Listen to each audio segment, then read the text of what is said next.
हे जे आम्ही पेपरातून आणि जे वाचलेलं आहे बातम्यातून की बुवा याच्यामध्ये मेन सूत्रधार सुनील महाजन यांना केलेलं आहे आणि आमची मागणी असेल की हा जो टेंडरचा प्रोसेस जी झाली त्या कट केव्हा शिजला हे सत्तेत असल्यावर महापौर असताना विरोधी पक्षनेते असताना तेव्हाच हा कट शिजलेला आहे आणि मला वाटतं याची सकल चौकशी व्हावी अशी आमची मागणी आहे.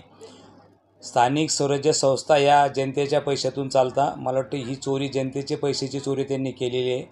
त्याची भरपाई त्यांच्याकडून केली जावी, त्यांच्या प्रॉपर्टीवरती बोजा लावण्यात यावा आणि कडक कारवाई व्हावी. याच्यामध्ये कोणालाही गळ करता कामा नाही आणि कोणी निर्दोष असेल तर त्याच्यावरती कारवाई होता कामा नाही अशी आमची मागणी असेल. पण याच्यामध्ये बरेच रथी महारथी अटकतील. बऱ्याच लोकांच्या याच्यामध्ये रिंग झालेले आहेत, बऱ्याच लोकांनी पैसे घेतलेले आहेत आणि मला वाटतं चौकशीत ते निष्पन्न होईल.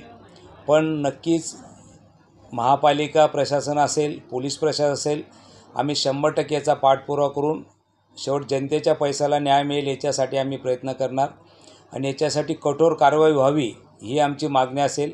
असं पाहत असाल तर जसे आज हे भंगार म्हणून तरी झालं, पण मला वाटतं ही ब्रिटन काढली पाईपलाईन होती आणि याच्यातला जो कट रचला गेला याच्यात 5 कोटीचे पाईप जे पेपरात वाचले 5 कोटीचे पाईप होते आणि फक्त 80 लाखाचं टेंडर काढलं गेलं.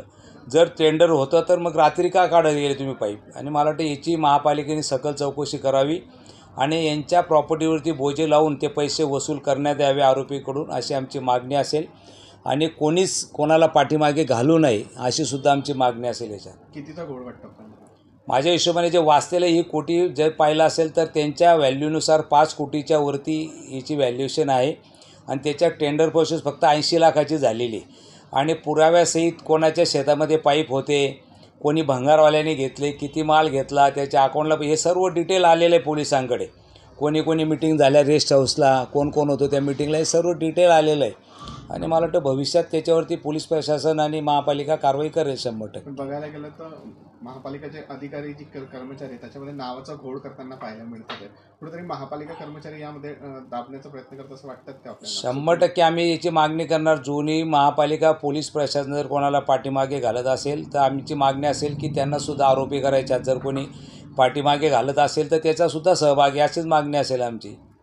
जर कोणी कोणाला वाचवत असेल तर म्हणजे त्यांचाही सहभाग आहे त्याच्यामध्ये अशीच मागणी असेल आमची. त्याच्यामुळे याची सकल चौकशीची आम्ही मागणी करणार आणि 100% महापालिकेचे हे पैसे जनतेचे पैसे त्यांना न्याय मिळवण्यासाठी आम्ही 100% जे स्टेप असेल त्या स्टेपपर्यंत जाणार आहे. आगामी काळात अधिवेशन आहे? नाही, हे अधिवेशन शॉर्ट पिरियडचं 1च आठवड्याचं आहे. त्याच्यामध्ये अजून मंत्रिमंडळ व्हायचं आहे.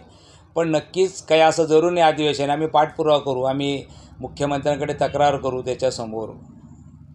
मामा, महापौर पदाचा आणि विरोधी पक्षनेतेपदाचा दुरुपयोग केल्याचाही ठपका ठेवण्यात आलेला आहे, काय सांगा? 100% तेच सांगतोय मी की एखाद्या पदात तुम्ही असताना तिथे कट रचणं हे खरं शासकीय मालमत्तेची लूट म्हणून गुन्हा दाखल होतो आणि मागच्या वेळेलाही पाहिलं असेल तर बरेच असे शासकीय मालमत्तेची लूट झाली आणि त्याचा मला वाटतं गुन्हा दाखल झालेला आहे आणि याची भरपाई त्यांच्याकडून करावी अशी आमची भविष्यात मागणी असेल.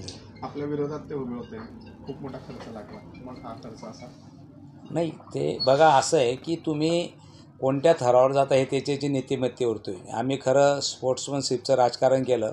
आम्ही कधीही कालच्या थरावर तुम्ही प्रश्न केला म्हणून मी त्याचं उत्तर देतो आहे, पेपरात वाचतं म्हणून आपल्याला सांगतो आहे. पण शेवट हा जनतेचा पैसा आहे त्याच्यामुळे याच्यासाठी आणि मी लोकांनी आम्हाला इतक्या मोठे प्रचंड मतांनी निवडून दिलेले, आशीर्वाद दिलेले म्हणून जनतेची सुरक्षा आणि जनतेला जे काही पाहिजे त्याच्या अपेक्षा आमच्याकडून आहे.